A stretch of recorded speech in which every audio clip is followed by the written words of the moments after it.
Tous les faits monter de partout des clameurs à la gloire de notre cher Togo. Élever sa beauté, forêt, mon cité enchanteur, fleuve majestueux, torrent prestigieux, le sort merveilleux, prodigue, répand bonheur, fécondité.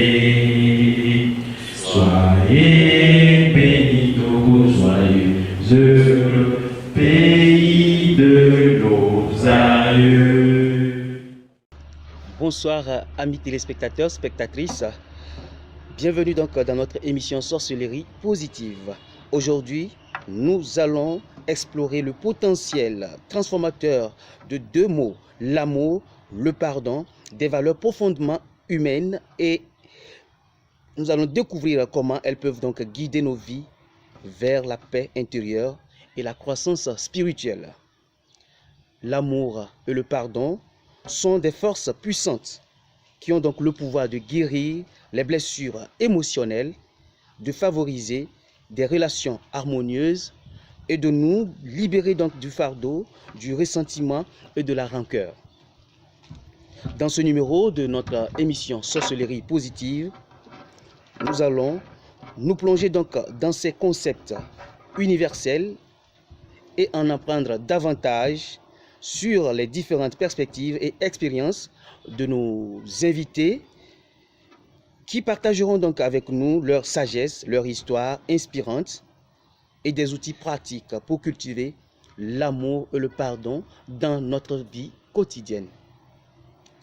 Préparez-vous donc à une émission remplie d'émotions, d'inspiration et de réflexion profonde, car nous nous aventurerons dans les méandres de l'amour et du pardon pour découvrir comment ces forces intérieures peuvent nous aider à grandir, à nous libérer et à vivre une vie plus épanouie et plus significative, je dirais. Sans plus tarder, mesdames et messieurs, allons à la découverte de nos invités et plongeons-nous donc dans cette exploration passionnante du pouvoir de l'amour et du pardon, comme le thème d'aujourd'hui l'indique, le pouvoir de l'amour et du pardon. Chers invités, bonsoir. Bonsoir. Bonsoir, monsieur Herman. Déclinez donc votre identité aux téléspectateurs. Merci beaucoup. Et moi, je suis Ramsès II. Je suis instructeur spirituel. Je suis aussi expert en développement personnel. Et je dirige l'école spirituelle Ambiam. Merci beaucoup. À ma droite. Je réponds au nom de M. Boukari Foudou, conseiller psychosocial. Je suis au niveau de ADESCO. Merci beaucoup à nos invités. Je le disais tantôt, le thème d'aujourd'hui, c'est le pouvoir de l'amour et du pardon. Avant toute chose, comment comprenez-vous ces concepts d'amour et de pardon, Maître Ramsès? Oui, merci beaucoup pour la question. Et le concept amour et pardon, tout de suite, quand on dit amour et à la fois pardon, on veut parler tout de suite de ce mystère-là qui donne la vie. Une vie tout de suite qui est familiale. Parce qu'on ne peut pas dire amour, pardon dans un contexte de service ou de quoi. Mais je vais dire directement que quand on dit amour, pardon, on sent le reflet de la famille. Pour dire que c'est dans ce contexte familial, puisque c'est là-bas se déroule la véritable vie, il est recommandé à l'individu de savoir que quand on dit pardon, on parle de quelque chose que l'autre a fait, pas forcément dans un acte conscient, non, dans l'inconscience. Mais même si ça se répète, il est demandé à ce que on accepte le pardon pour pouvoir avancer. Le pardon n'est pas pour le changement, non, c'est pour pouvoir avancer. Parce que c'est pas parce que cette erreur-là vient de se produire que ça ne va plus se produire demain. Donc je crois que dans ce contexte, pardon, ça nous demande de mieux observer le contexte familial, là où se déroule n'importe quel service. Aucun service n'est possible si on ne s'est pas réveillé bien en famille, dans un contexte où on se sent à l'aise. Et pour se sentir à l'aise, il faut pardonner. Alors que l'amour n'est pas que de l'air. Ça veut dire que j'accepte, même si ce n'est pas familial, j'ai accepté mon ami. Si je ne peux pas payer le loyer, il dort avec moi. Ou bien s'il n'a pas les moyens, je peux l'aider. Il y a des gens qui aident sincèrement. Et dans ce contexte, ça montre que la personne a le désir d'aider selon ce qu'il a vécu. Parce que l'amour, normalement, à mon avis, je voudrais que le journaliste ou mon confrère ne vive pas ce que j'ai vécu. Mais si je me comporte comme je veux, quand je veux, ça montre que même si je prétends être quelqu'un compatissant, ce n'est pas vraiment sérieux. Voilà. Merci beaucoup, Maître Ramsès II. Monsieur Foudou, bon, selon vous, c'est quoi l'amour? Merci pour la parole. L'amour, c'est un mot. Mais un mot qui est beaucoup plus profond. Plus profond comme on l'entend. L'amour, ce n'est pas seulement dans la parole. L'amour, c'est des sentiments. L'amour, c'est des comportements. L'amour, c'est des actions physiques qu'on peut voir en amour. Et qui dit amour, dit que quelque part, il y a un peu de tolérance. Il doit y avoir de tolérance. Il doit y avoir de tolérance. Et donc du pardon. Oui, du pardon, puisque le concept dit l'amour et pardon. Mais avant d'avoir vraiment un vrai amour, comme on le dit, il faut se surpasser de beaucoup de choses. Beaucoup, très beaucoup. Nous entendons souvent amour dans la bouche, c'est facile de dire amour. Mais dans sa profondeur, comme je l'ai dit, amour, ce n'est pas juste sur la langue. On peut ressentir l'amour par un geste. On peut ressentir l'amour par un comportement. Par c'est-à-dire une invitation quelconque comme ça, là, ça peut passer de l'amour. Maintenant, quand nous parlons de pardon. Pardon aussi, c'est un autre mot qui accompagne directement l'amour. Sans pardon, il n'y a pas d'amour. Le fait de parler de pardon, ce n'est pas forcément que quelqu'un soit offensé d'abord avant de demander pardon. Et ce n'est pas aussi celui qui se voit, c'est-à-dire culpabilisé, qui doit aussi demander pardon. Le pardon, il est aussi universel. Nous devons comprendre bien le sens de pardon. C'est un mot apaiseur. C'est un mot à travers lequel on peut vraiment, c'est-à-dire faire beaucoup de choses et faire avancer aussi la cité. Merci beaucoup, Monsieur Foudou. Merci à Ramsès II pour l'éclaircissement de ces deux termes. Nous allons donc poursuivre, mesdames et messieurs, chers invités. Quels sont selon vous les obstacles qui empêchent les gens de pratiquer l'amour et le pardon? Puisque l'amour, c'est quelque chose, c'est l'idéal. Oui. Mais nous constatons que il y a certains facteurs donc, qui empêchent les gens de vraiment pratiquer ces deux valeurs-là. Selon vous, qu'est-ce qui empêche ces personnes de pratiquer ces valeurs-là? Oui, Monsieur Foudou. Ok. Selon moi, ce qui empêche beaucoup de personnes à ne pas quand même se vanter de ce mot, c'est un peu la compréhension. D'abord, il faut la compréhension. Mais quand il n'y a pas de compréhension, je crois qu'il n'y aura pas, c'est-à-dire la place de ces deux mots-là. Il faut aussi la patience. Parce que souvent, nous avons tendance d'être un peu plus pressés. Je donne un petit exemple. Quelqu'un est en train de parler, on ne l'a pas donné le temps d'aller au bout de ses idées, on tire une conclusion. Certainement, il pourrait mal commencer, mais bien finir.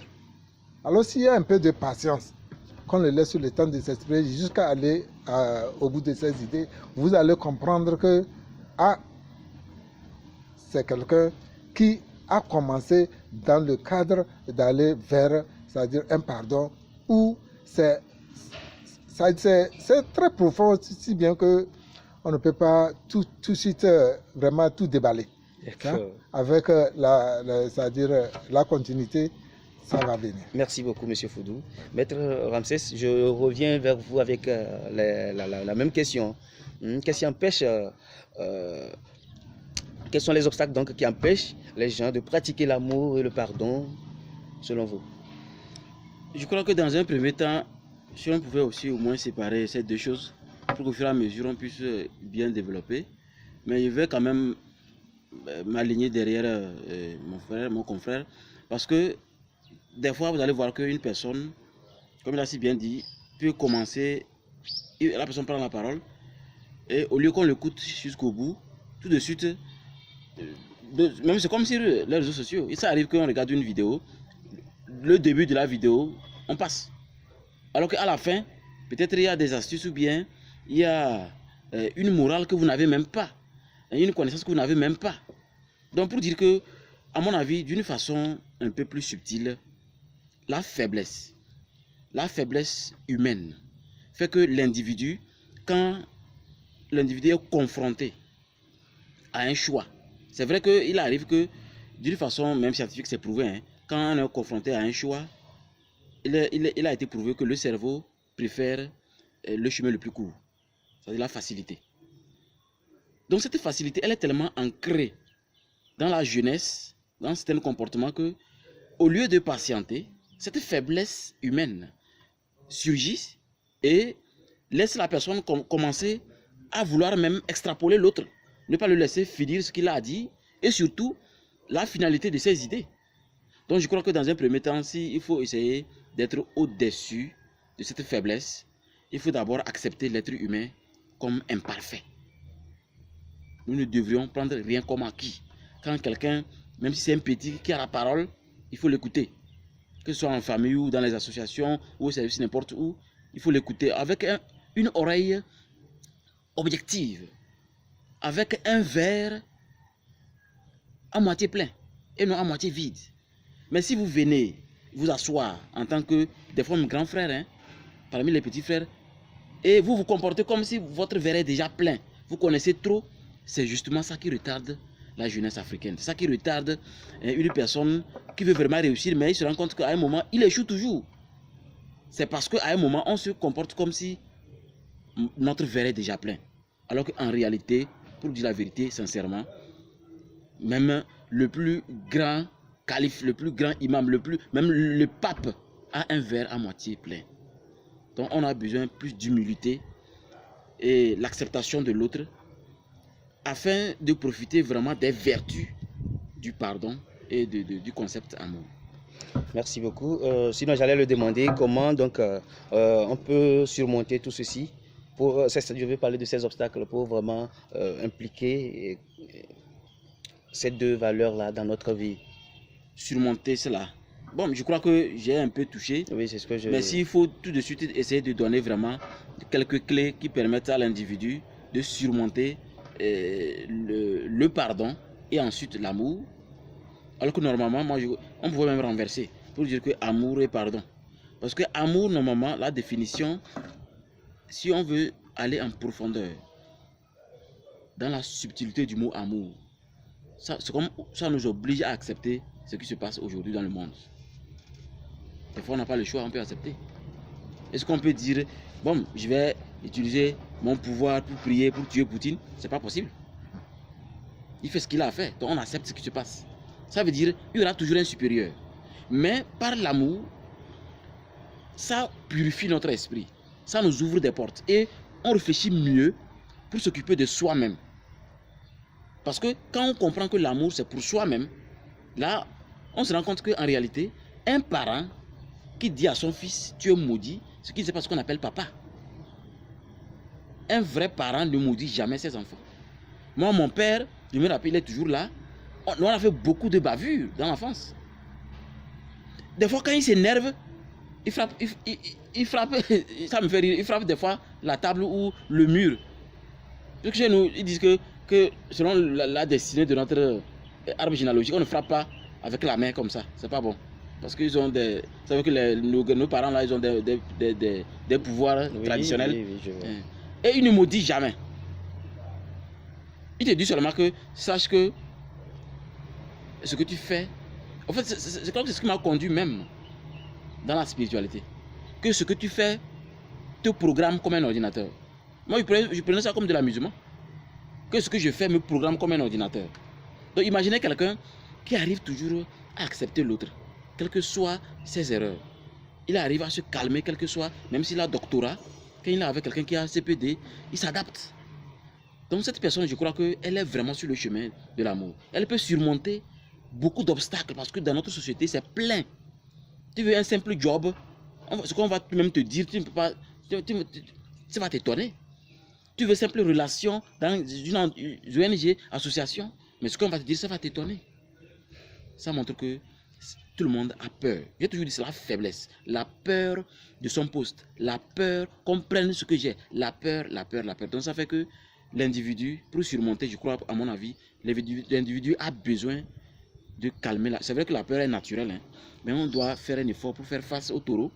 Prendre le taureau par les cornes et apprendre à accepter les choses, mais en analysant que chaque jour est une leçon que nous devrions gagner et s'améliorer. Voilà. Merci. Tout à l'heure, dans votre parler, vous avez dit l'amour, c'est d'abord pour soi-même.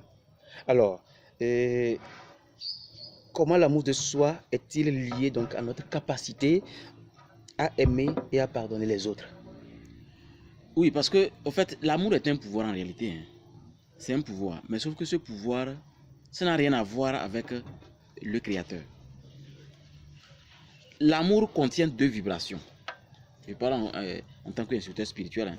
L'amour contient deux vibrations. La vibration Seigneur et la vibration du Créateur. Donc, c'est deux concepts différents. Quand on dit Seigneur, quand je dis Seigneur, je me connecte à toute cette science-là qui a permis au grand-père de mon grand-père à instaurer ce que c'est que la danse du feu. Parce qu'ils ne sont pas quittés comme ça à dire, bon, chers amis, on va commencer à danser le feu. Ils n'ont pas quitté comme ça pour dire, bon, chers amis, on va commencer à faire la danse du couteau. Non. Il y a une histoire, n'est-ce pas? Donc, je me connecte à ça. Quand on dit Seigneur en réalité, c'est une révérence. C'est une manière de reconnaître une divinité que vos ancêtres ont été conscients que cette divinité, elle est très utile. Elle est serviable. Et on a besoin de respecter les principes que nos parents nous ont légués pour avancer. Alors que le Créateur, lui, on dit,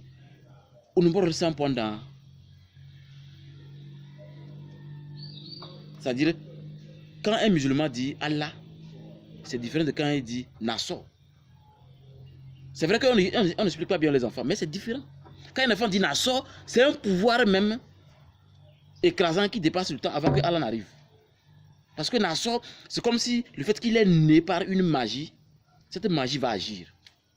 Attendez, Nassau, c'est parce que ça c'est dans sa langue personnelle ou bien pourquoi vous le dites comme ça? C'est justement dans sa langue.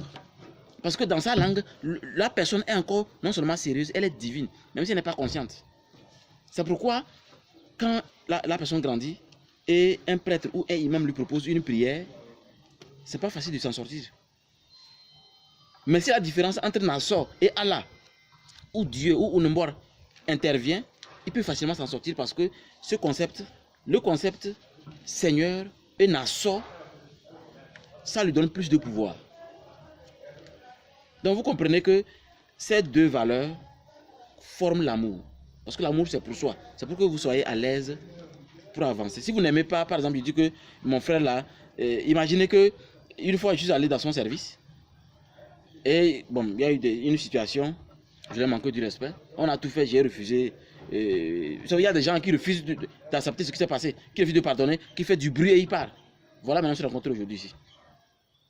C'est pourquoi, devant chaque situation, accepter la situation, calmer les choses avant d'avancer.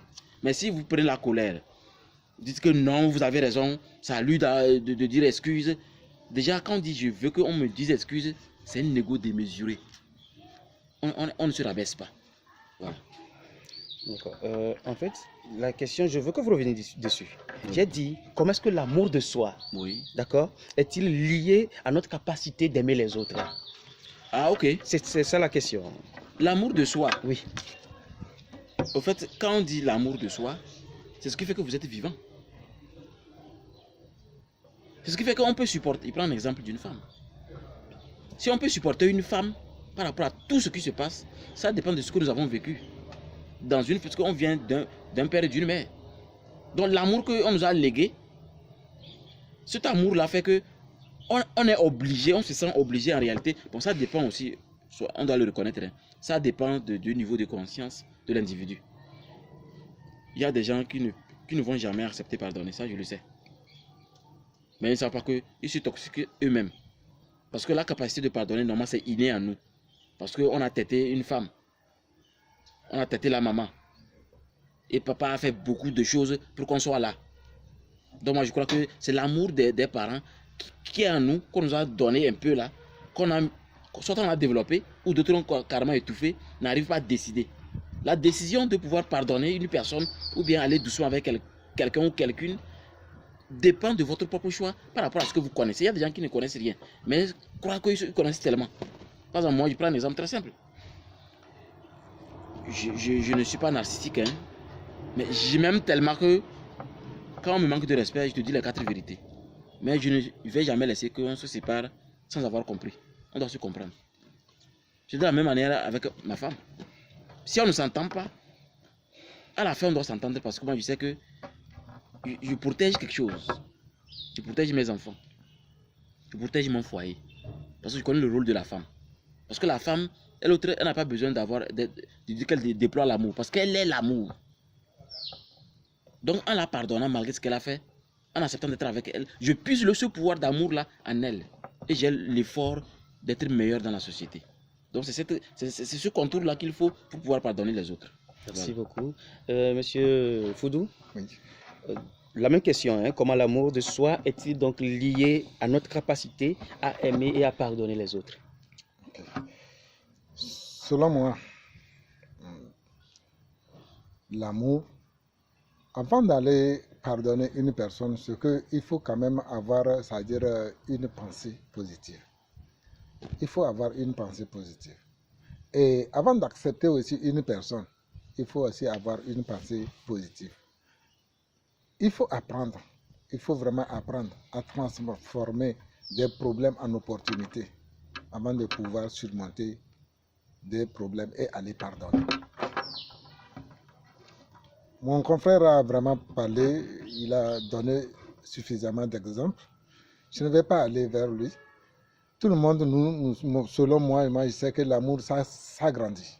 Ça grandit. Tout comme vous prenez une graine, vous la mettez sur le sol, vous arrosez et peut-être petit à petit, c'est-à-dire cette graine pousse et ça devient, l'amour grandit en ce qui concerne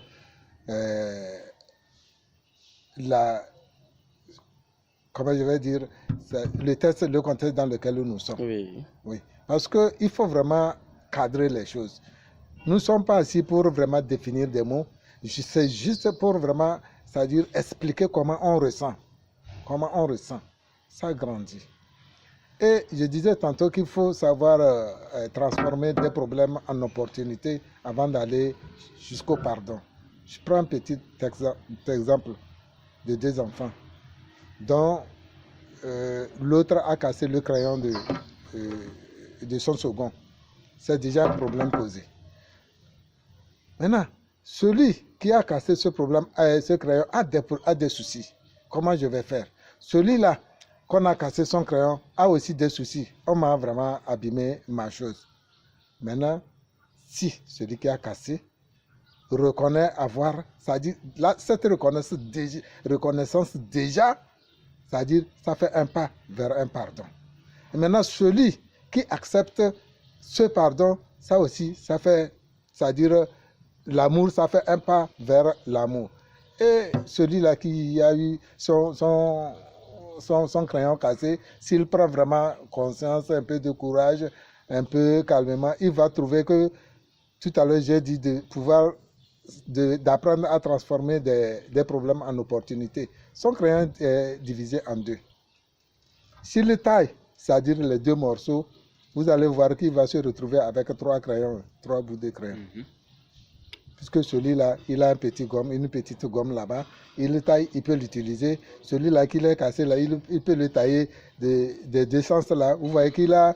Donc, après, quand il va se calmer, il va dire, ah, lui là, il m'a fait du mal, mais on dirait que le mal qu'il m'a fait là, c'est comme il m'a arrangé. Voilà, c'est parce qu'il a donné le temps et aller réfléchir à ça. Donc, en ce moment, vous allez voir que ce mal-là qui est causé là est oublié. Il est oublié parce que celui-là est satisfait de ce mal. Il va même se dire qu'on l'a fait du bien.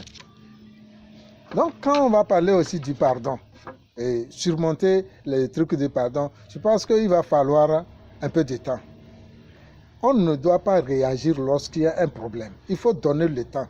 En fait, excusez-moi, oui. Je dis comment l'amour de soi, Oui. c'est-à-dire je m'aime, Oui. d'accord? Oui. Comment cela est-il lié à ma capacité de pardonner pardonner. et d'aimer quelqu'un d'autre? Ok, c'est ça.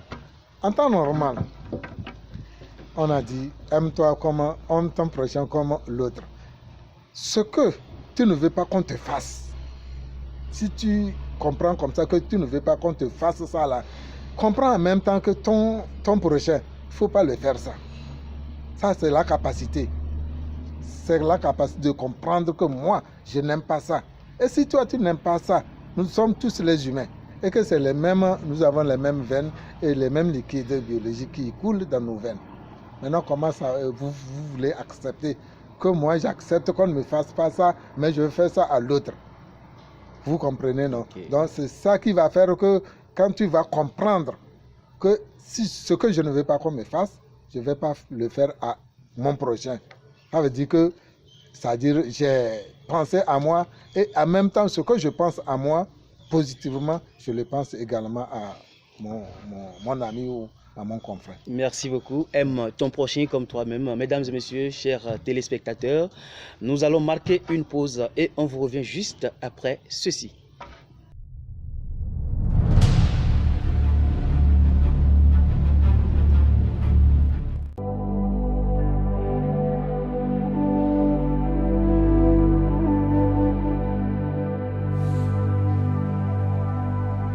Bienvenue dans la boutique spirituelle Ambiam, une boutique qui répond à vos besoins spirituels. Le besoin d'être pur avant un événement important, le besoin d'être pur avant d'enceinte une femme, le besoin d'être pur avant de signer un projet. Vous voulez protéger votre vie contre les sorciers diaboliques? Alors, venez chez nous car nous sommes des sorciers positifs, blancs, prêts à mettre en pièces vos ennemis mortels. Nous avons beaucoup de produits, en l'occurrence la poudre du dragon qui permet de calciner le cœur de votre ennemi mortel et garantir votre prospérité. Nous sommes à Sokodé, quartier Bamabandolo, sur la route des Bassards, côté gauche, juste après l'église des Assemblées de Dieu, Temple Béthanie de Sokodé. Pour d'autres informations complémentaires, veuillez contacter le 93 14 12 78. Ensemble, grâce à Ambiam, soyons riches grâce au pouvoir de notre propre esprit.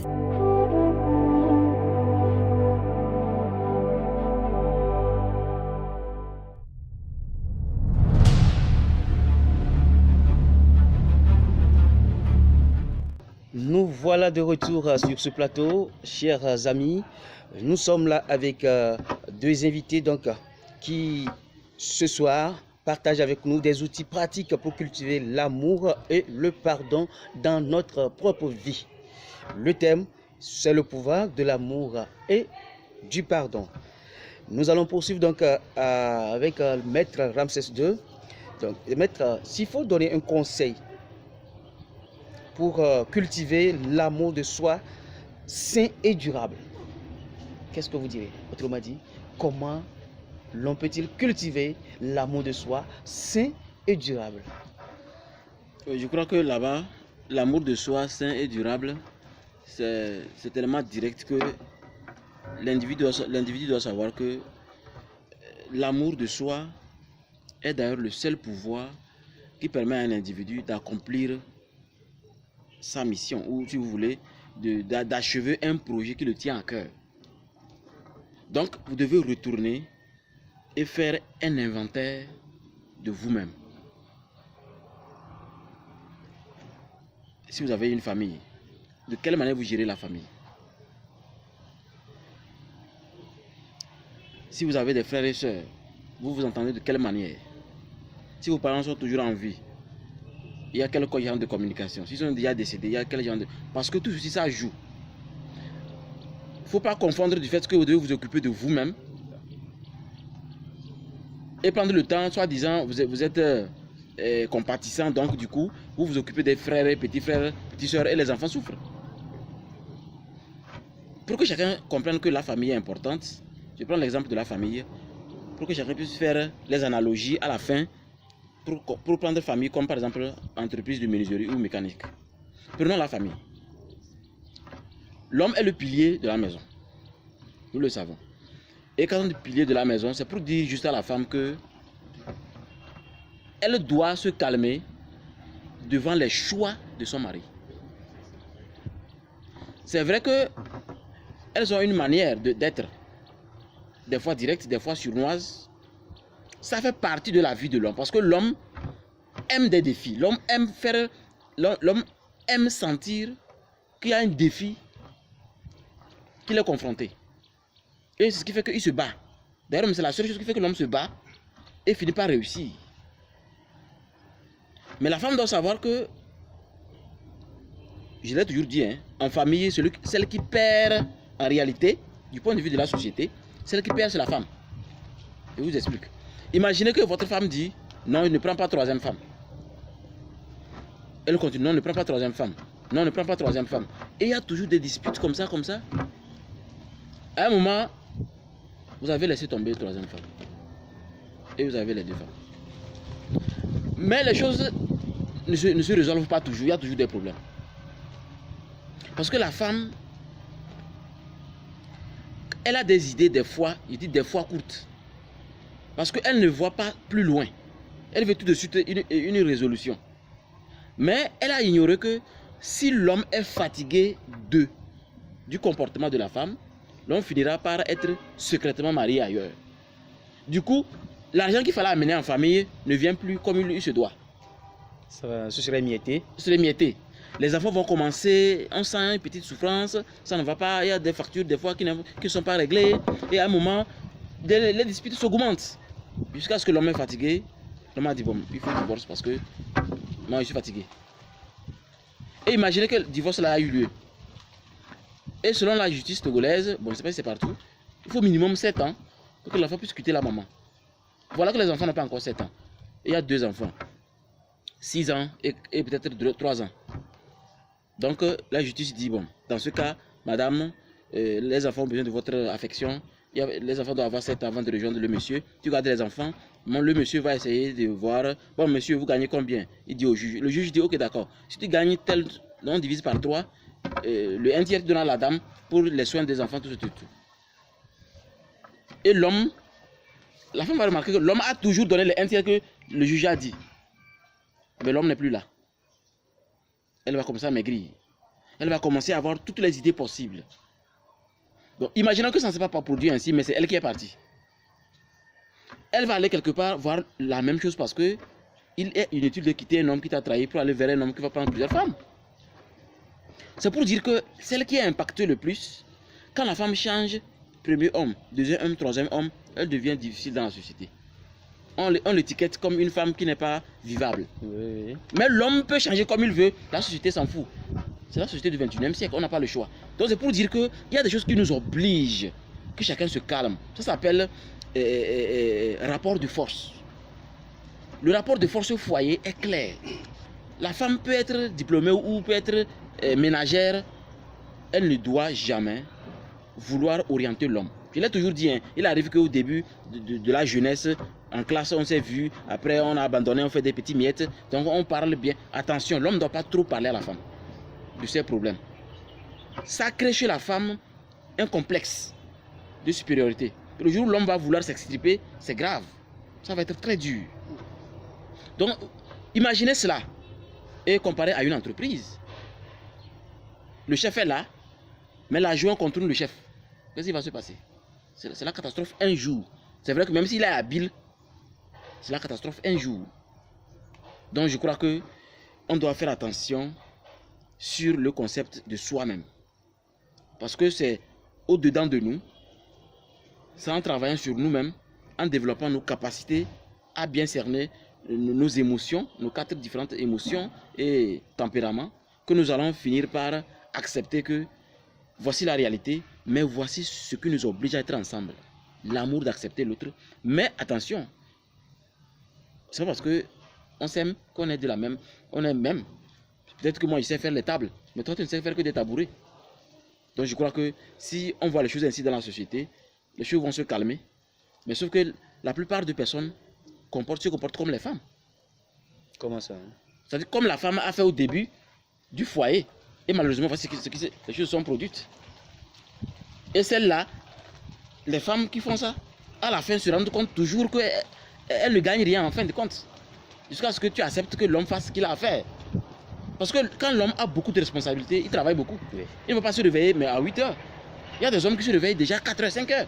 D'autres se réveillent à 8 heures, 9 heures. Ça dépend de chacun, de son travail. Mais si vous voulez orienter l'homme, le diable qui est dans la femme, parce que la femme est l'image parfaite du diable. Le diable en réalité n'est pas le mal, hein. C'est la polarité de l'obscurité, de la lumière. La femme est là pour obliger l'homme à être meilleur. C'est pourquoi c'est ce monsieur-là qui s'aime. L'homme qui s'aime, qui a découvert ses potentialités, ses capacités à analyser et à accepter l'évidence. C'est ce monsieur-là qui pourra construire la famille et donc entreprise. Voilà. Merci beaucoup. Monsieur Foudou, si vous n'avez rien à dire par rapport à ça, bien oui, vous avez... je vais dire un mot, je vais placer mon mot. Comment l'amour en soi peut lier à un comportement, En fait, un conseil, quel conseil donneriez-vous donc pour cultiver un amour de soi sain et durable? Ok. Le petit conseil que j'ai, je pense que quand nous parlons de l'amour, l'amour, ce n'est pas, je dis ça et je vais répéter, ce n'est pas la parole. C'est ce que l'homme est. Et c'est en soi, c'est en soi. Vous voyez, il y a quelque chose que l'homme ressent. Et c'est ce que l'homme ressent qui ressort et que vous voyez. Quand vous voyez quelqu'un agir mal, il faut savoir que ce n'est pas superficiel. C'est venu au fin fond de lui. Ce mal-là, c'est au fin fond. Maintenant, si vous voyez quelqu'un agir bien, c'est que son corps aussi, c'est depuis là-bas que des bonnes choses ont poussé et puis ça l'a amené à faire ça. Donc, ce que moi je conseille, comme vous avez parlé de conseils, c'est juste demander à nous tous, les citoyens, d'être d'abord patients. En gros, je dis ça quelque part pour dire que dans nos prises de décision, nous devons quand même prendre un peu du temps. Un peu du temps. Il ne faut pas se précipiter dans la prise de décision. Ça peut quand même nous amener à mal vraiment réagir. Et aussi, s'il y a un souci, je pense qu'il faut donner un peu le temps à celui-là qui a le souci de peut-être digérer ce souci avant de vouloir venir régler. Ça fait partie de l'amour. Parce que quand quelqu'un a eu un problème tout à l'heure, là, il n'a même pas encore digéré ce problème. C'est bien que tu viens en bonne condition de le calmer, mais je pense qu'il ne va pas se calmer. Il faut le laisser un petit temps. Je dis bien un petit temps pour qu'il digère ce qui lui est arrivé. Et en ce moment, vous venez en appui et bon, vous ressentez quand même. Il faut toujours partager si c'est des bonnes choses. Quand on dit amour là, bon, quelque part, monsieur a dit ça, un amour c'est quelqu'un qu'on ressent, c'est-à-dire une affection, c'est quelqu'un avec qui on peut partager des bonnes choses et même des mauvaises choses. Un vrai amour, ce n'est pas de choisir des bons moments et aller vers la personne. Et quand la personne a des difficultés, là, c'est en ce moment il faut vraiment s'écarter ou prendre des distances. Ça, on ne parle pas là-bas de l'amour. En fait, si ici la question parle de comment cultiver un amour de soi sain et durable, ça veut dire qu'il y a l'amour de soi négatif, qui n'est pas sain. Oui. En fait, ça veut dire, par exemple, on peut prendre le cas de quelqu'un qui est dans la société et qui pense qu'il est supérieur aux autres. C'est-à-dire qu'il s'aime en tant et il veut que partout où il est, que que ce soit lui, qu'on parle de lui. Vous voyez que ça, c'est de l'amour de soi très, très négatif et qui n'est pas sain. Oui. C'est Et ce que ça- je dis. et C'est ce ce que je dis. C'est ce que j'explique. ce qu'il explique. Ce que l'homme fait, Oui. comment l'homme réagit là, ça ne vient pas de lui. C'est au fin fond. Voilà. Vous voyez, non, c'est pourquoi j'ai dit, quand quelqu'un vraiment s'aime, c'est qu'il va aimer l'autre. Maintenant, quand vous voyez que quelqu'un n'aime pas l'autre, là, il faut vraiment se poser la question, est-ce que lui-même, il s'aime? Vous voyez, le partage, ça, l'amour, ça se partage. L'homme ne donne que ce qu'il a. Si je viens te donner l'amour, c'est parce que j'en ai. Si je n'ai pas d'amour, je ne peux pas te le donner. En fait, ici, la chose c'est quoi? C'est que l'homme qui peut-être a l'amour de soi, Oui. et lui, il se dit c'est bon, d'accord? Il se dit c'est sain et c'est bon. Oui. Mais, vous qui êtes des parents, vous qui savez, vous qui avez fait l'expérience, vous savez que peut-être que la manière dont telle personne se prend, Oui. il est fier de lui-même. C'est un peu, je peux dire, de l'orgueil, par exemple, excusez un peu le mot, mais ça a un petit lien avec, c'est un petit lien donc avec l'orgueil. Oui. Maintenant, pour que cette personne sache que sa manière de vivre, ou bien l'amour de soi qu'il a est mauvais, comment vous pouvez donc l'amener à cultiver ce qui est sain? Parce qu'il faut d'abord que la personne se dise que je sais que cet amour de moi, que la personne arrive à cerner comprendre que que- son amour de soi là est négatif avant de pouvoir vraiment créer, développer donc celui sain ou durable que vous êtes en train de vouloir Oui. nous donner comme conseil. Oui. Ce que vous dites là, je vous comprends. Je suis aussi Dans la même... dans la même lignée. D'accord, allons-y. Je suis aussi dans la même lignée. Parce que quelqu'un, tout à l'heure, a parlé de arrogance. Quand on prend quelqu'un qui est arrogant, vous pensez que c'est dans son arrogance que vous pouvez le ramener facilement? C'est qu'il faut vraiment mener des actions. Il faut vraiment, c'est-à-dire, il faut vraiment un travail autour de cette personne, avec des exemples par là, avec des petits trucs que vous allez faire. Lui-même, c'est lui-même qui va se corriger en ce fait. Oui. C'est lui-même qui va se corriger. Si vraiment lui, il est né comme ça, hein, c'est lui-même qui va se corriger. Mais dire que vous allez corriger quelqu'un dans son arrogance, moi je vois que vous allez vraiment prendre beaucoup de temps, ça ne va pas changer. Plutôt que vous allez quand même accentuer son arrogance, excusez-moi. Parce que la personne déjà s'est mise en dessus de tout le monde. Tout ce que toi tu vas venir avec, tu vas l'amener, que ça soit bon ou mauvais, là, c'est sa parole qui compte. Vous voyez, non? Donc, lui, là, comme ça, il faut vraiment faire des actions, mener des actions autour de lui et l'impliquer dans la gestion de ces actions. Et lui-même, il va se retrouver parmi, c'est-à-dire les gens qui ont vraiment un amour sain et positif. Vous voyez, donc c'est à petit coup. Donc, le conseil, je l'ai déjà quand même dit, c'est vraiment la patience et puis le sens d'écoute de son prochain. Maintenant, la réaction, nous ne devons pas être précipités dans la prise de nos décisions. L'amour, ça sort en soi. Merci beaucoup. Tout à l'heure, vous venez de vous présenter. Est-ce que vous pouvez encore juste nous redire aux téléspectateurs qui vous êtes?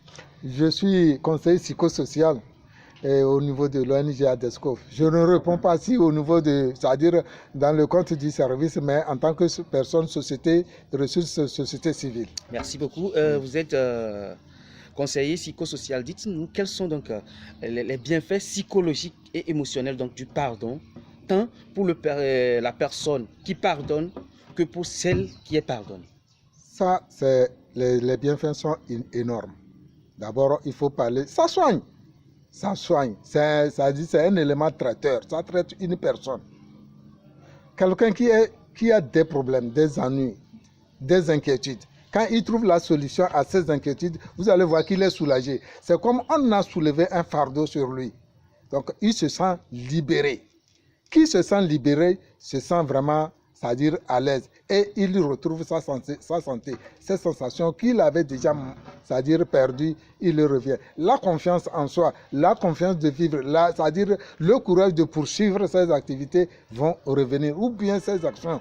Ou bien, quand quelqu'un ne retrouve pas un pardon, hein, un pardon, vous allez voir qu'il est vraiment, c'est-à-dire, il a toujours des problèmes. Au jour, le problème s'ajoute. Mais le jour où il va retrouver un pardon. Et le pardon, ça ne se fait pas juste par la parole aussi, le comportement, un acte. Parce que quand quelqu'un reconnaît déjà que bon, voilà l'acte que je viens de poser, donc la manière dont la personne va ressentir la chose, ça réconforte en même temps le côté opposé. Vous voyez, donc ça libère, ça guérit, ça donne vraiment la santé. Le pardon et l'amour, surtout le pardon, il donne vraiment la santé. Et c'est quand on a vraiment la santé qu'on va parler de l'amour. Merci beaucoup. Merci. Alors, Maître Ramsès, la même question vous revient.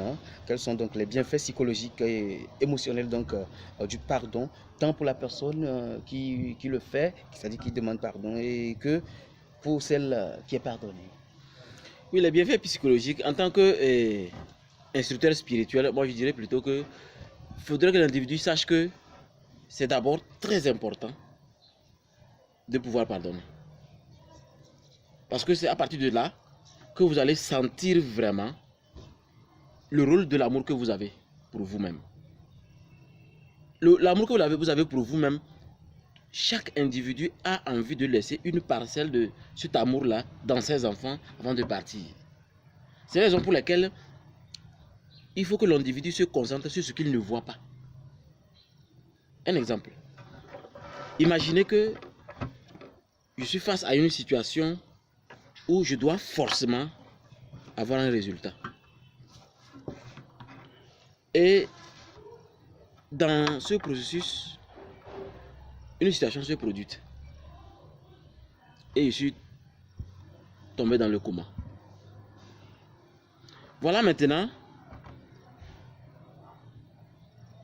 mes enfants, on les informe que c'est comme ça, votre papa n'est plus.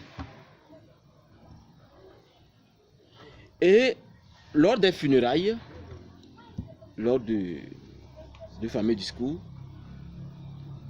de l'individu qui est couché dans son cercueil, on parle de l'oraison funèbre. L'oraison funèbre, voilà, le terme ça. Et bizarrement, je me suis retrouvé parmi les gens.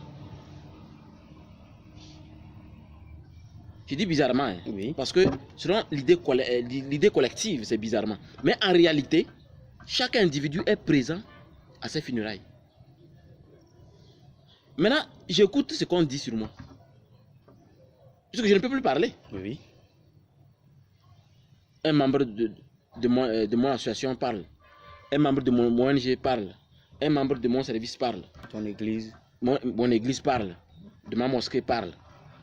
Quelqu'un d'important parle.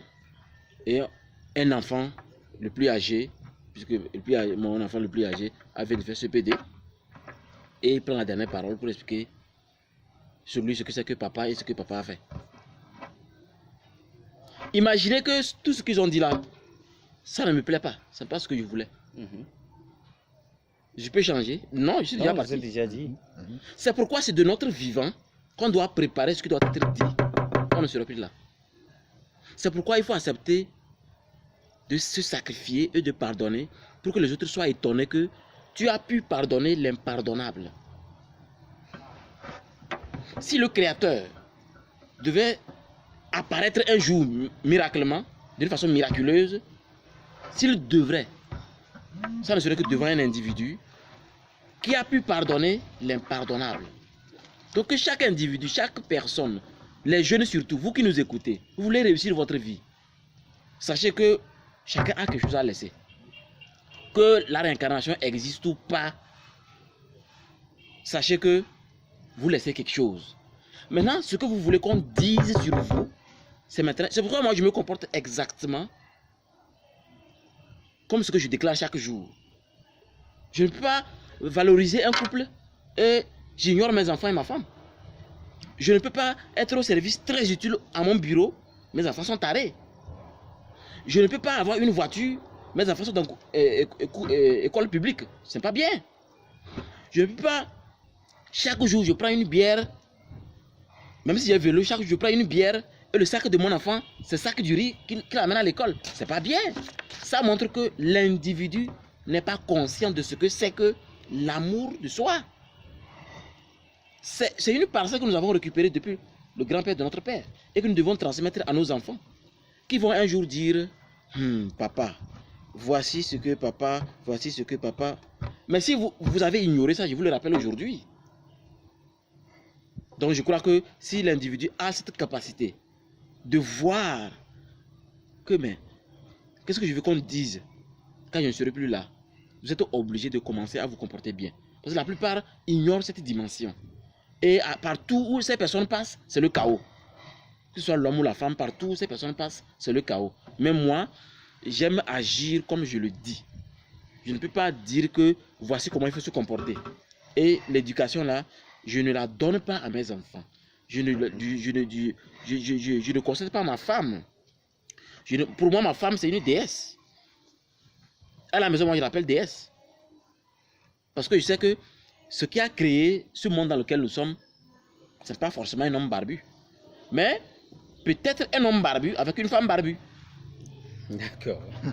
Voilà. Ok, vous avez parlé de pardonner l'impardonnable tout à l'heure. Oui. Alors, la question là vous revient. Dites-moi, dans les situations où le pardon semble difficile, voire impossible. Prenons l'exemple de, par exemple, on dit quelqu'un a tué ton enfant, la personne l'a reconnu et l'a avoué. Comment pouvons-nous donc trouver la force nécessaire pour nous engager sur ce chemin et libérer donc notre cœur. Je ne vous coupe pas la parole même, mais je voulais parler plus rapidement. Oui. Parce que même, c'est justement les raisons pour lesquelles la loi existe. Et il est interdit de se faire soi-même justice. Mais la société dans laquelle les gens veulent se faire justice, il y aura toujours désordre. Quand on fait le deuil, vous savez comment on fait le deuil quand un psychologue vous accompagne? On vous apprend à accepter que ça fait partie de la vie. C'est-à-dire que ce n'est pas magie. Vous n'êtes pas le seul, la seule personne. Ça fait partie de la vie. Mais il y a les gens qui veulent se faire eux-mêmes justice. Mais quand on dit justice, les gens croient que c'est papier signé, l'avocat dit non, c'est pas ça. C'est sous l'effet de la douleur, Vous voyez, oui. L'enfant que tu as pris le temps d'éduquer, peut-être comme nous le disons, tu espères quelque chose de cet enfant, voilà que ton espoir est rentré dans l'eau. J'y arrive. Je vous explique ce qui fait que le parent se venge et lui-même va à la tombe. Mais la famille où la famille a disparu. C'est-à-dire, il faut prendre la part des choses pour avoir l'évidence. Vous voyez, moi j'ai un concept. Le hasard n'existe pas. Donc, tout ce qui arrive est déjà... Même mon frère, moi je ne l'ai jamais vu. Mais pourtant, j'ai habité à côté d'Adesco. Mais son visage me dit quelque chose parce que ma femme a fait consultation là-bas. On va là-bas des fois quand l'enfant est malade. Je sais que je l'ai déjà vu, mais on ne s'est jamais vu. Ce visage me dit quelque chose. Donc je m'adapte déjà. Moi je m'adapte à tout. Le hasard n'existe jamais. Tout ce qui se produit a une raison. Si on tue mon enfant aujourd'hui, moi je l'ai toujours dit, si mon enfant meurt aujourd'hui, j'ai fait mon deuil. Mais je préfère que, quels que soient les pouvoirs qui existent, au nom de ma mère qui est déjà sous terre, et de tous mes ancêtres, je préfère que mes enfants m'enterrent avant de mourir. C'est la vraie bénédiction. Mais quand vous enterrez vos enfants, c'est la malédiction. Donc c'est pour vous dire que, quand quelqu'un tue votre enfant, d'abord il faut voir de quelle manière ça s'est passé. Est-ce que c'est mystique ou la justice voit clair que soit tamponné, ou bien il a tiré, ou bien la personne... Parce que ça dépend de quelle mort. Oui. Parce que la mort, c'est pas seulement le mot. Ici, quelle qu'en soit la circonstance qui a créé, c'est-à-dire la manière dont la petite... Voilà, maintenant, si vous prenez le concept, quelle qu'en soit la circonstance, prenez clairement que la personne a besoin de payer de ce qui s'est passé. Mais ce n'est pas à vous de le faire payer. Je vais vous expliquer pourquoi. Si c'est vous-même qui le faites payer, vous allez le regretter. Avant de quitter la terre, vous allez le regretter. C'est la vérité, je vous dis. Parce que tout ce qu'on fait, il y a quelque chose qui nous est il y a une rétribution. La personne va payer de ce que la personne a fait. Mais vous-même, vous pouvez aussi faire de sorte que la personne puisse payer. Mais pas vous venger vous-même. Okay. Mais amener la personne par exemple à la justice, ce n'est pas la vengeance. Ok, maintenant, comment se surpasser jusqu'à laisser, ne pas toucher cette personne, ne pas lui faire du mal, ne pas rendre le coup et faire appel à la justice. Comment arriver à se dominer, à se surpasser pour le faire? D'abord, imaginons que ça s'est produit. Quand ça se produit, il faut d'abord voir de quelle manière la situation est arrivée. Chaque jour est une leçon. Si vous acceptez que, je prends un exemple très simple, hein. Donc moi j'aime les exemples pour que les gens comprennent. Prenez une femme au foyer, parce que la femme est le centre de tout. Hein. Si ici est jolie parce qu'on a besoin d'assouvir au désir des femmes. Imaginez une femme au foyer qui a dit non, non, non, ne prends pas deuxième femme. Ça ne va pas aller. J'ai quitté les bancs. J'ai abandonné ceci. Je suis ça avec toi. Maintenant que tu as de l'argent, tu commences à avoir des maîtresses. Elle dit non. Son papa vient, il dit non. Sa mère vient, elle dit non. Son papa vient, elle dit non. Votre prêtre, il dit non. Imam arrive, elle dit non. Ok. Tout le monde a laissé tomber.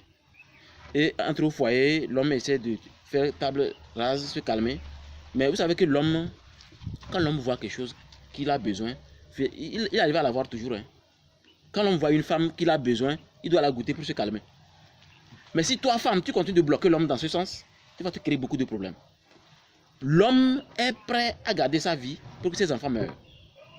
Mais ce n'est pas dans un document. Mais je vous le dis sincèrement parce que, en tant qu'instructeur spirituel, l'homme ne va jamais sacrifier sa vie. Parce que la femme fait des conneries au foyer, parce que les enfants existent, comme il y a les enfants, il va se calmer. Non, l'homme ne va jamais sacrifier sa vie pour ça. L'homme exige le respect devant la femme. Point final. On va aller plus rapidement parce que nous devons remettre l'antenne tout à l'heure. Donc pour conclure, c'est pour vous dire que l'homme a besoin de gagner la leçon. Mais c'est la femme qui permet de mieux comprendre la leçon parce que la femme peut finir par perdre un enfant. Même le foyer dans lequel elle voulait à tout prix rester, elle a fini par quitter le foyer. Et elle doit gagner la leçon pour transmettre la leçon à ses enfants. Bon, moi je veux juste dire qu'on doit transmettre une leçon. Mais si on ignore que ce qui s'est passé, ce n'est pas un hasard. Donc on doit transmettre la leçon, je vous assure, le Créateur, son nom que vous donnez, je m'en fous, Allah, tout ça là, va vous ramener la même situation. Jusqu'à ce que vous compreniez la leçon et là ça va cesser. Voilà.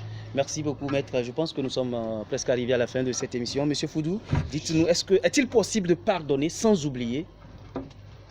Avant de bondir à ce point, d'accord, vous voulez toucher un peu, d'accord, allez-y rapidement. Le point. Oui, moi, je pense que, pour ne pas trop reprendre ce qu'il a dit, il n'y a pas une situation qui est impardonnable. Il n'y a pas une situation qui est impardonnable. Je ne connais pas beaucoup dans le Coran, mais je sais que chez nous, souvent, quand il y a quelque chose, nous nous référons toujours à Dieu. Et même si toi-même, tu ne veux pas te référer à Dieu, il y a quand même des proches, tout le monde quand même va quand même t'amener à... Parce que c'est déjà fait. Vous prenez un exemple où quelqu'un a tué ton enfant. Est-ce que tu vas te venger pour, c'est-à-dire ressusciter ton enfant? Voilà, il va me passer ressusciter. Ou bien tu vas te venger pour quand même que la personne là fasse un enfant, le grandir, c'est-à-dire l'élever, le grandir à même niveau que ton enfant pour te le rembourser? Je vois qu'il y a il n'y a pas de situation. Moi, je retiens qu'il n'y a pas une situation qui n'a pas de pardon. En tout cas, chez nous aussi, on dit même s'il y a une situation que je suis venu te demander pardon, que tu ne m'as pas pardonné, Dieu m'a pardonné. Oui. Parce que d'abord, je reconnais déjà... Est-ce que vous savez que les forfaits se dépassent? C'est-à-dire, les péchés se dépassent. Le péché dont tu as fait, souvent, on arrive à pardonner facilement par rapport au degré de la faute, du forfait commis. On parle ici, de votre exemple que vous avez donné, voilà, de quelqu'un qui a tué ton enfant. Nous parlons de ça. L'enfant est déjà décédé. Qu'est-ce qui est plus dangereux même que la mort? Qu'est-ce qui est plus dangereux? Est-ce qu'il y a encore une situation plus grave que celui-là? Ton enfant que tu l'aimes, que quelqu'un le tue? Même l'inceste se corrige. Oui, non. Donc, c'est une situation un peu plus, c'est-à-dire plus élevée. Donc, ça dit cet exemple peut nous aussi, c'est-à-dire donner beaucoup de leçons. Beaucoup de leçons. Comme le maître l'a dit, je vous dis, dans mon quartier, la dernière fois, il y a un monsieur qui a cultivé le maïs, hein, et que les chèvres d'un ami sont venus quand même dévaster, bien faire des dégâts. Donc, mais on les a attachés et ils se sont quand même dégagés de leur, c'est-à-dire cachette pour venir faire. Le monsieur a arrêté la chèvre. J'étais là, mais ce n'était pas ma chèvre, mais nous sommes des cohabitants. Je lui ai dit, bon, le monsieur dont tu prends sa chèvre n'est pas là. Bon, je suis presque plus âgé qu'entre les deux. Garde la chèvre ici. Tout compte fait, vous finirez par vous comprendre. Je parle de la semaine passée. Il a dit non, qu'il va amener la chèvre. Et que quand le monsieur va venir, il va venir. Donc, quand le monsieur est venu, je lui ai rendu compte. Il est allé. Bon, le lendemain, bon, ils ne se sont pas entendus, il ne l'a même pas vu. Le lendemain, le monsieur est reparti, il a vu en train de faire son champ, le monsieur aller vers lui. Je ne me suis pas approché parce que je suis un témoin. Un témoin, c'est quand deux parties ne s'entendent pas que un témoin peut intervenir. Hein? Le monsieur est resté longtemps, ça prenait du temps et je me suis rapproché. Vous n'êtes pas encore entendu sur un point. Il dit, mais s'il n'est pas prêt pour libérer ta chèvre, reviens te reposer. Le moment où son corps va s'apaiser, peut-être qu'il va te livrer sa chèvre. J'ai pris la parole, j'ai discuté avec le monsieur, il a dit non, qu'il libère. Donc il va aller ramener la chèvre. Il est allé ramener la chèvre. 2 jours après, le monsieur remarque que les yeux de la chèvre ne voit plus. Tout est touffu. Voilà, on appelle ce même monsieur, on le fait compte rendu que voilà la chèvre que tu as ramenée là. La chèvre ne voit pas. Imaginez, s'il avait pris 10 francs ou bien 5 francs, parce qu'il veut se dédommager, hein? Le monsieur pourrait le payer ça. Maintenant, la chèvre, on pouvait même le revendre cette chèvre à même plus de 150 000. Il va acheter, ce n'est pas à débattre. Vous comprenez, non? Donc, c'est des situations, des exemples de situations comme ça qu'il faut. Nous avons des cœurs, ce n'est pas que des pierres que nous avons dans nos poitrines. Il faut que nous arrivions à maintenir, à maîtriser c'est-à-dire nos cœurs. Voilà, sur ce point, ce que je vais dire. Merci. Maintenant, je ne sais pas si je me rappelle de ta question que tu m'as posée. Non, c'est bon, ok. Allons-y, tenez ceci. Est-ce qu'on doit pardonner? C'est-à-dire, les gens disent, je t'ai pardonné, mais je n'ai pas oublié. Oui. Bon, selon vous, c'est la meilleure des choses qu'on pardonne, ne pas oublier, ou bien on peut pardonner et oublier. Parce que souvent, qu'est-ce qui se passe? Lorsque la personne te refait quelque chose, tu dis, la dernière fois tu avais fait ceci, ou bien. Ça veut dire que la personne, tu comprends déjà que elle a pardonné, elle a dit qu'elle a pardonné, mais elle n'a pas oublié. Quand on parle de pardon, ici, à ma compréhension, c'est tout comme vous êtes en train d'écrire, vous avez écrit un mot, et quand ce n'est pas ce mot, vous avez pris un correcteur ou bien une gomme, vous avez effacé, vous avez réécrit un nouveau mot. En tout cas, c'est ce que moi je comprends. Si ça en est ainsi, c'est que quand on pardonne, on va faire un effort pour oublier. Quand on ne fait pas effort, c'est difficile d'oublier. Mais quand on ne fait pas effort pour oublier, j'avais même dit qu'il faut savoir transformer des problèmes en opportunités. Quelqu'un qui ne veut pas oublier, par exemple, peut transformer ça en opportunité. Là, s'il va se rappeler de ça, c'est dans le sens positif. Vous comprenez, non? Mais quand on pardonne, et à chaque fois, il faut revenir sur le fait que tu m'avais fait ça, tu m'avais fait ça. Je pense qu'en ce moment, le pardon, c'était le mot, comme on l'avait dit. Ce n'était pas aussi, c'est-à-dire dans le cœur. C'est ce que moi j'ai dit. Maître, je pense que c'est la dernière question aussi, pour que ça vous revient. Est-ce que on peut pardonner, oublier? Est-ce que c'est bon aussi de pardonner et de ne pas oublier? Voilà. Et d'abord, je crois que le pardon, quand moi je prends le pardon, c'est un concept qui nous demande beaucoup de résolutions. Beaucoup de résolutions. Parce qu'il y a différentes sortes de pardon. Les gens vont me dire, mais comment il dit ça? Il dit oui, moi je sais de quoi il parle. Prenons par exemple le pardon de la maison. C'est différent du pardon du service. Oui. Vous pardonnez à la femme pour que le foyer vive. Mais vous avez ça en tête. C'est là-bas qu'on parle de je pardonne, je n'oublie pas. Mais attention, n'amenez pas, je t'ai pardonné, mais je n'ai pas oublié, n'amenez pas ça au bureau. Vous allez disloquer le service si vous amenez ça au bureau. Voici comment ça se passe au bureau. Quand quelqu'un a fait une erreur envers quelqu'un, il faut que d'abord, d'une façon officielle, cela soit résolu. Maintenant, quand c'est résolu, la personne doit prendre conscience que ça ne va pas répéter. Il n'y a qu'à la maison que la femme peut répéter les mêmes erreurs. On va surmonter. Mais au service, ce n'est pas conseillé parce que l'entreprise va disparaître si quelqu'un là se comporte comme une femme qui répète les mêmes erreurs. Ça fatigue l'entreprise. Donc du coup, au service, moi je crois que le pardon du service, c'est que, à mon avis, si vous m'offensez par rapport à un dossier que notre chef nous a soumis, et je connais mon rôle, tu connais ton rôle. Aujourd'hui ça s'est passé, on nous a corrigé. Demain ça se reprend, je prends mes distances. Vous devez prendre vos distances avec cette personne. Comment? Ça ne veut pas dire quitter le service, mais si on peut vous affecter, c'est bon. Mais si on peut pas vous affecter, ne souriez pas avec cette personne-là. Discutez d'une façon officielle du service. Mais il ne faudrait pas qu'il y ait comme oh hier comment ça s'est passé, et on va prendre un petit café. L'intimité, non, l'intimité doit disparaître. Sinon, vous allez échouer sur le concept de maîtriser vos émotions et de réussir par rapport à votre psychologie. Ces personnes, vous prenez votre distance. Pardonner et prendre cette distance, c'est le service. Pardonner et continuer, ne pas oublier continuer à vivre au foyer. Donc quand les deux choses sont comprises, je crois que l'individu devient fort en matière de pardon. Moi j'ai pardonné beaucoup de gens, mais on ne se voit plus jamais. J'ai pu faire ça à ma femme? Non. Pour ma femme, je pardonne. Vous savez que la femme, chaque jour, il y a que je vais pardonner. Non. D'accord. Mais le service, attention. Merci beaucoup, maître. Et je pense que donc nous sommes arrivés à la fin de cette émission. Votre mot de fin, vous gardez en même temps la parole. Oui, si je devais donner un mot de fin, je voulais juste parler aux habitants du 21e siècle. Pour dire que aujourd'hui, qu'on le veuille ou pas, chacun doit s'occuper de soi-même. Mais avant de s'occuper de soi-même, sachez que nous sommes interconnectés. Aucun individu sur Terre ne peut réussir vraiment quelque chose de concret seul. Ce n'est pas possible. Peut-être une réussite, mais éphémère. Mais quand vous voulez vraiment impacter votre service, ou le pays, ou l'Afrique, vous devez d'abord impacter votre famille. Vous imaginez, monsieur Herman, chaque fois que mon fils me voit à la télé, et des fois sur TikTok, quand il s'amuse, il prend les cailloux et il parle. Donc il veut faire comme son papa. Voilà.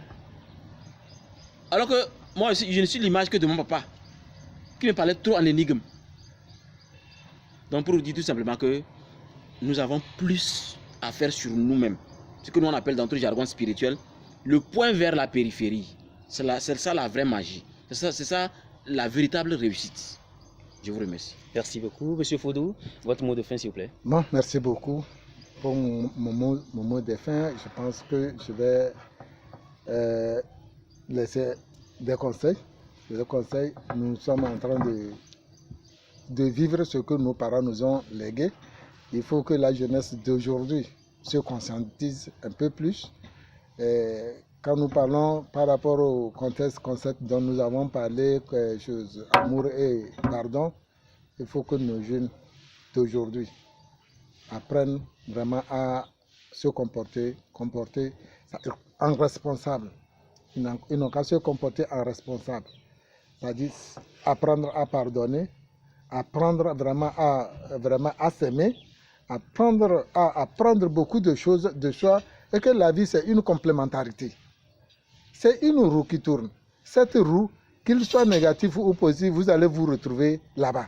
Quand vous prenez la chaîne d'une moto, par exemple, hein, dès que vous enlevez un pignon à la chaîne, toute la chaîne ne fonctionne pas. Donc, il n'y a personne ici qui est inutile. Nous tous, nous sommes utiles. Nous devons vraiment faire valoir notre présence sur cette terre. Et à partir de là, nous allons vraiment construire une cité vraiment apaisée, une cité vraiment épanouie, et une cité vraiment que les autres vont vraiment penser que c'est bon. Et voilà, nous arrivons donc à la fin de cette émission sur le pouvoir de l'amour et du pardon. Nous espérons donc que cette exploration des profondeurs de ces valeurs essentielles vous a donc inspiré et vous a donné matière à réflexion. Voilà, n'oubliez pas donc que l'amour et le pardon sont des forces puissantes qui peuvent transformer nos vies et celles des autres. En cultivant l'amour inconditionnel envers nous-mêmes et envers autrui, et en choisissant donc le chemin du pardon, nous ouvrons la voie à la guérison, à la paix intérieure et à des relations plus harmonieuses. Nous vous invitons, mesdames et messieurs, à mettre en pratique les enseignements partagés aujourd'hui, à explorer donc ces concepts dans votre propre vie, à continuer votre cheminement vers une croissance spirituelle et émotionnel. Nous vous remercions donc d'avoir été des nôtres dans cette émission. Restez ouverts à l'amour, prêts à pardonner et à répandre donc ces énergies positives dans le monde qui nous entoure. Nous vous donnons donc rendez-vous à la prochaine émission pour une nouvelle exploration passionnante d'un nouveau thème spirituel inspirant. Prenez soin de vous et que l'amour et le pardon vous accompagnent toujours. Au revoir. Bye bye. Au revoir.